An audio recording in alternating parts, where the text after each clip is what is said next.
Welcome प्यारे बच्चों again. आज हम 3.2 कंटिन्यू करने वाले हैं। हमारे 3 क्वेश्चंस बचे 8, 9 एंड 10, उसको ख़त्म करेंगे। प्रीवियस लेक्चर में हमने 7 क्वेश्चंस पूरे कर लिए थे, फर्स्ट से लेकर 7 तक, सारे एकदम इन डिटेल्स। अगर किसी को वो नहीं आते तो वो देख ले। उसके बाद 8, 9 एंड 10 हम करते हैं। चलो 8 समय क्या लिखा है? लिखा है 11,821 11,821 इन दिस AP, मतलब ये ऑलरेडी AP है। Which term is number -151। चलो ठीक है, पहले इसको समझो। क्वेश्चन में लिखा क्या है? 11,852 ऐसा एक AP दिया है। ओके, ये हमको पता है ये T1 होता है, ये T2 होता है, ये T3, इस तरीके से समथिंग समथिंग चलता है। ठीक है, ये पूछा है AP है। विच टर्म इज नंबर, देखो विच टर्म, जैसे कि ये थर्ड टर्म है 5, जैसे ये सेकेंड टर्म है 8, तो विच टर्म इज नंबर -151, मतलब आगे जाके कहीं पे तो -151 आएगा और हमें पता नहीं है ये कौन सा टर्म है, ये कौन सा टर्म है। तो हमको यही निकालना है ये कौन सा टर्म है। चलो निकालते हैं। हमको पता है T1, T2, T3 ये होता है। चलो सबसे पहले डिफरेंस निकालना ज़रूरी है। तो हमको पता है T1 = 11 है, T2 = 8 है, T3 = 5 है। अब मैं थोड़ा स्पीड पकड़ रहा हूँ बिकॉज प्रीवियस लेक्चर में हमने इसको पूरे डिटेल में किया था। डिफरेंस निकालो। D = क्या होता है? T2 - T1, 8 - 11, क्या आंसर है? -3। अगेन एक डिफरेंस निकालो। T3 मैंने बता दो ये हमारा कॉमन डिफरेंस होता है। अगर कॉमन डिफरेंस सेम रहा तो ही ये AP होता है। ठीक है, T3 कितना है? 5 - 8, तुम्हारा आंसर -3। ठीक है, मतलब डिफरेंस तुम्हारा -3 है, सेम तो ये AP है। वैसे भी बोल दिया था उन्होंने ये AP है। ठीक है, यहाँ पे हमें निकालना है क्या है, ये कौन से टर्म पे है -151। तो अभी गिवन में क्या क्या दिया है? गिवन में दिया है A = T1 = 11, पहला टर्म हमारा A भी होता है इनिशियल टर्म। D = तुम्हें -3, और क्या ये हमारा nth टर्म है, लास्ट टर्म? लास्ट में ये दिख रहा है ना, हमें तो ये पूछा है ना कि भैया ये जो -151 है इसको हमने कंसिडर कर रहे हैं लास्ट टर्म है, तो ये लास्ट टर्म जो है ये कौन से टर्म पे है, ये लास्ट नंबर जो है ये कौन से टर्म पे है। मतलब हमें निकालना है n = क्या होता है, बट Tn जो लास्ट टर्म है वो हमको पता है कितना, 151 माइनस में, ये हमको पता है। ठीक है, तो डाल दो हमारे Tn की फार्मूला। Tn की फार्मूला क्या होती है? Tn = A + n - 1 × D। Tn ये क्या होता है? Last term. लास्ट टर्म पता है -151, सो -151 = A तुम्हें मिला है 11 प्लस n, यही तो n फाइंड करना है, जिसको मैं मेरे भाषा में बोलता हूँ n, अंदर वाला n निकालो। सो n - 1, D तुम्हारा है -3, देखो ब्रैकेट में डालो -3, सिंप्लीफिकेशन में मिस्टेक करोगे, सिंप्लीफिकेशन करो। -151 = 11। ओके, अब ये मल्टीप्लिकेशन होने वाला है, सो -3 × +n -3n, -3 × -1 +3। ठीक है, अभी आगे करो। सो -151 = 11 + 3 होता है 14, 14 - 3n बराबर। 3n को इधर लेके जाओ, इसको इधर लेके आओ, क्या हो जाएगा? 3n = 14 + 151, या तो समझ गया ना, ये -3n है, लेफ्ट में लिखे गए प्लस हो गया, 14 को राइट में एज इट इज लिखा, -151 लेफ्ट में था उसको राइट में आ गए प्लस। 3n = 14 + 151 आएगा तुम्हारा 51, 51, 161, 165, n = 165/3। कैलकुलेशंस करो, 3 1 जा 3 5 जा 15, कैरी 1, 3 5 जा 15। ठीक है, तो तुम्हें मिला है आंसर n = 55। इसका मतलब ये क्वेश्चन फिर से देखो, 11,852 इन दिस AP, ये AP था। विच टर्म इज नंबर -151, तो हम ये बोलेंगे भैया 55th टर्म इज 151 माइनस में, सो T of 55th term is -151। And यहाँ पे तुम्हारा ये क्वेश्चन सॉल्व। किसी को नोट करना तो कर सकता, कर लो। चलो अब इसके बाद नेक्स्ट 2 सम्स बहुत ही इंटरेस्टिंग, देख लो, बेसिक से पढ़ो अच्छे तरीके से, छोटी छोटी चीज़ें बता रहा हूँ एकदम क्लियर, इससे बेटर AP नहीं है। ठीक है, मैं क्वेश्चन लिख देता हूँ, मैंने क्वेश्चन लिखा नहीं है। ठीक है, क्वेश्चन है तुम्हारा 9th वाला, पढ़ते पढ़ते मैं बताऊँगा। इन दी नेचुरल नंबर, ठीक है, ये लोग नेचुरल नंबर्स की बात कर रहे हैं, फ्रॉम 10 to 50, 10 to 250। अच्छा, नेचुरल नंबर से 10 से 250 तक लिखा है, how many are divisible by 4। एकदम इजी क्वेश्चन, एकदम इजी क्वेश्चन। पहला क्वेश्चन समझो, in a natural number, number की स्पेलिंग क्या है भाई? In the natural number, natural number से मतलब हमारे पॉजिटिव नेचुरल नंबर से फ्रॉम 10 to 50, मतलब 10 से लेके 250 तक, ये जो नेचुरल नंबर्स है उसके अंदर कितने हैं नंबर्स जो डिविजिबल बाय 4 है। इसका मतलब हमें देखना है कि ये 10 से लेके 250 तक कितने नंबर्स है जो 4 से डिवाइड होते हैं। चलो ठीक है, तो पहला नंबर जो 10 और 250 के बीच में आएगा वो मुझे लगता है कि 4 3 12, मतलब 12। 12 सबसे पहला नंबर आएगा, 12 के बाद आएगा 16, उसके बाद आएगा 20, ऐसे करते करते करते करते करते करते हम आगे बढ़ेंगे। और 250 देखो, 250 जा रहा है क्या 4 के टेबल में? मुझे लगता नहीं जा रहा है। फिर आगे मत बढ़ना, पीछे आना, बिकॉज उसके बीच में पूछा है फ्रॉम 10 to 50, 10 to 250, तो 10 और 250 के बीच में, मतलब 251 मत पकड़ लेना, उसके पहले आ जाना। 249 नहीं जा रहा है, शायद 248, शायद 248 करके देखो। 248 डिवाइडेड बाय 4, 4 6 24, 8 बचा, 4 2 6 जा रहा है 248 जा रहा है। इसका मतलब पहला नंबर 10 और 250 के बीच में जो 4 से डिवाइड होता है वो 12, उसके बाद 16, उसके बाद 20 आएगा। बट कहाँ तक? लास्ट नंबर जो रहेगा, लास्ट नंबर वो होगा तुम्हारा 248। अब हमें फाइंड क्या करना है? अब हमें फाइंड क्या करना है? How in the natural number from 10 to 50 how many are divisible है, कितने नंबर्स ऐसे हैं जो डिविजिबल हैं। मतलब हमें फाइंड करना है वो कितने टर्म्स है जो डिविजिबल है, कितने टर्म्स है जो डिविजिबल है। चलो, डी हमें पता है, ए हमारा पता हो गया। ए हमारा कितना है? ए इज इक्वल्स टू 12, वो हमारा T1 भी होता है। T1 is equals to a is equals to 12। First में हमेशा हमारा क्या होता है? फर्स्ट में हमेशा हमारा T1 होता है, ए होता है, 12 होता है, 12 है। ठीक है, डिफरेंस निकालो, 4 का टेबल है, सबको पता है डिफरेंस तुम्हारा कितना है, 4 ही आएगा, 4।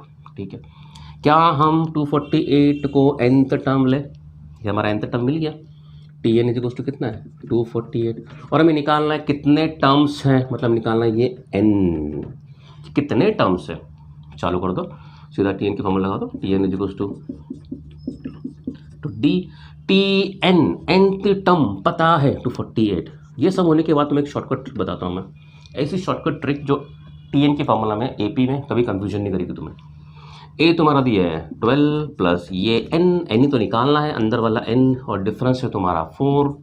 So 248 is equals to 12 plus multiply करो 4n minus 4, 4 into n 4n, 4 minus 1 minus 4। तो 248 इज इक्वल्स टू 12 माइनस 4 होता है 8 प्लस 4n, ये इधर चला गया। 248 minus 8 is equals to 4n, किसी को तकलीफ नहीं। 240 इज इक्वल्स टू 4n, किसी को तकलीफ नहीं, 4 नीचे। n is equals to 240 upon 4, कोई तकलीफ नहीं। 4 1 4 6 24 0, n इज इक्वल्स टू 60। मतलब 10 और 250 के बीच में ऐसे कितने टर्म्स हैं जो 4 से डिविजिबल होते हैं? तो तुम बताओ 60। तो 10 और 250 के बीच में 60 नंबर्स ऐसे हैं जो 4 के टेबल में आते हैं। और एकदम AP की भाषा में 10 और 250 के बीच में 60 टर्म्स है जो 4 से डिवाइड होंगे। ठीक है, अब एक शॉर्टकट ट्रिक सुनो। इस पूरे AP के चैप्टर में 3.2 तक हमने जो किया, तो मैं सिर्फ 4 चीज़ें मिलेगी। एक मिलेगा A, दूसरा मिलेगा D, एक मिलेगा ये अंदर वाला N, और ये है Tn। ध्यान से समझना, बहुत इंपॉर्टेंट चीज़ बता रहा हूँ।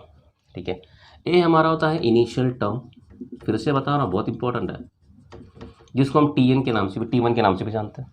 D हमारा होता है कॉमन डिफरेंस।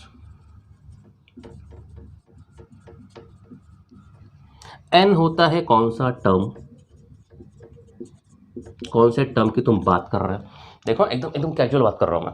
N मतलब कौन सा टर्म, कौन से टर्म की तुम बात कर रहे हो, 5th टर्म, 6th टर्म, ऐसी से बात कर रहे हो। और Tn हमारा होता है nth टर्म या तो लास्ट टर्म। जब भी तुम्हें सॉरी, जब भी तुम्हें AP दिया जाएगा, तुम्हें A और D तो मिल जाएगा। देखो A तो हमारा फर्स्ट टर्म बाय डिफॉल्ट मिल गया, D क्या होता है, डिफरेंस निकालना, डिफरेंस निकल गया। कंफ्यूजन से बच्चों को होता है N और Tn में। ठीक है, एक सिंपल एक शॉर्टकट बताता हूँ। जब भी तुम्हें लास्ट टर्म मिल जाता है, जब भी तुम्हें लास्ट में ऐसा कुछ लिखा हुआ दिख गया कि लास्ट टर्म ऐसा कुछ है, तो मान लो तुम्हें n ही निकालना होता है, मान लो तुम्हें n ही निकालना होता है, और अगर तुम्हें लास्ट टर्म नहीं दिख रहा है तो समझ लो तुम्हें n ही निकालना होता है। बहुत कम सम्स ऐसे हैं जिसमें तुम्हें a निकालना होता है। डिफरेंस निकालने के लिए बात करें तो वो 3.1 का बेसिक एक्सरसाइज है जिसमें तुम्हें डिफरेंस निकालना होता है और a निकालना होता है। अगर तुम 3.2 की बात करो कोई भी सम में, तो लास्ट टर्म अगर तुम्हें दिख गया तो तुम्हें ये n निकालना है। मैं शॉर्टकट बोल रहा हूँ लेकिन कंसेप्ट पकड़ कर रखो, बिकॉज क्वेश्चन अगर एग्जाम में घुमा के दे दिया तो भैया उसको करने के लिए तुम्हें ये पूरे कंसेप्ट चाहिए। तुम्हें क्वेश्चन को देख के समझना तुम्हें निकालना क्या है। बाकी ये शॉर्टकट है, हर जगह पे अप्लाई नहीं होता शॉर्टकट, कहीं कहीं पे बहुत जगह पे होगा, बट 3.2 में तो लगभग हो ही जाएगा।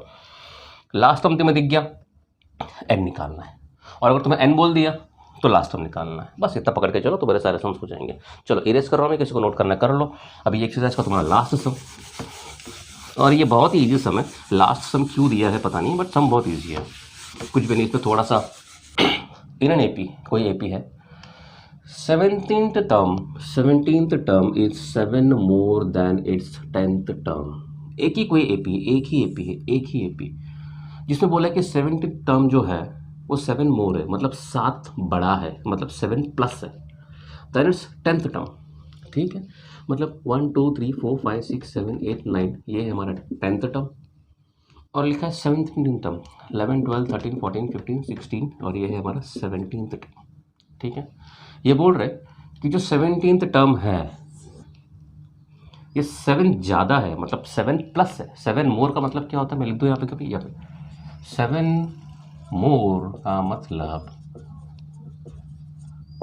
+7, मोर का मतलब +7।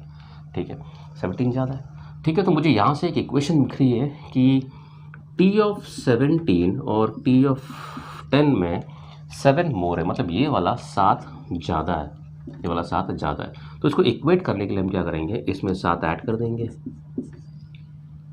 अगर मुझे इक्वल टू की साइन लगानी है तो दोनों तरफ पल्ला भारी होना चाहिए, मतलब पल्ला सेम होना चाहिए। तो यहाँ पे अगर 7 मोर है तो मैंने क्या कर दिया, छोटे से टर्म में 7 को ऐड कर दिया ताकि ये इसके इक्वल हो जाए। बिकॉज t17 7 मोर है, t17 7 ज़्यादा है, तो इसको मैंने क्या कर दिया, 7 बढ़ा दिया, तो ये इसमें 7 बढ़ा दिया तो ये t17 इक्वल हो गया। ठीक है, अब क्या करें, चलो एक काम करते हैं, t17 की फॉर्मूला लगा दो, यहाँ पे लिखते साइड में t ऑफ 17, सॉरी पहले t की फॉर्मूला लगाओ, Tn is equals to a plus n minus 1 into d. इसमें हम पुट करते हैं t17, मतलब n की जगह पे 17, मतलब t of 17 is equals to a plus 17 minus 1 into d. ठीक है, मतलब t of 17 is equals to a plus 16d। चलो ठीक है, ये मैं फर्स्ट इक्वेशन बना लेता हूँ। 10th टर्म भी दिया है तो 10th टर्म में डालो, Tn is equals to a plus n minus 1 into d. 10th term, n की जगह पर 10, t of 10 is equals to a plus 10 minus 1 into d. ठीक है, तो t ऑफ 10 मिला a plus 9d। Second equation बना लो।